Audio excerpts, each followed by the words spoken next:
ఇది కంటోన్మెంట్ ప్రజలందరూ కూడా ఆలోచించాల్సిన అవసరం ఉన్నది.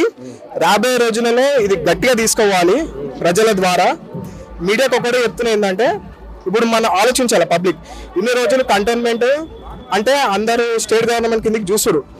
కాకపోతే ఏంటంటే ఇప్పుడు 100% సెంట్రల్ గవర్నమెంట్ ల్యాండ్ కాబట్టి 100% ఇది సెంట్రల్ గవర్నమెంట్ ఆధీనంలో ఉంది కాబట్టి ఖచ్చితంగా ఈడ బీజేపీ ఎమ్మెల్యే గారు కూడా ఉంటే మనకి అభివృద్ధి అనేది చాలా వేగంగా ఉంటుందని మేము భావిస్తున్నాం.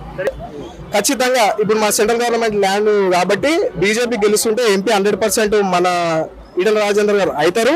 కాబట్టి ఇద్దరు కూడా ఎమ్మెల్యే ఎంపీ ఇద్దరు కూడా బీజేపీ ఉంటే చాలా మంచి డెవలప్మెంట్ ఉంటుందని మేము భావిస్తున్నాం. ఇది అందరూ ప్రజలందరూ కూడా గమనించి మన సెంట్రల్ గవర్నమెంట్ ల్యాండ్ కాబట్టి మనం 100% బీజేపీకి వేసి భారీ మెజారిటీ ఎమ్మెల్యే ఎంపీ 2 గెలిపించి మన అభివృద్ధి మనం చూసుకోవాలి.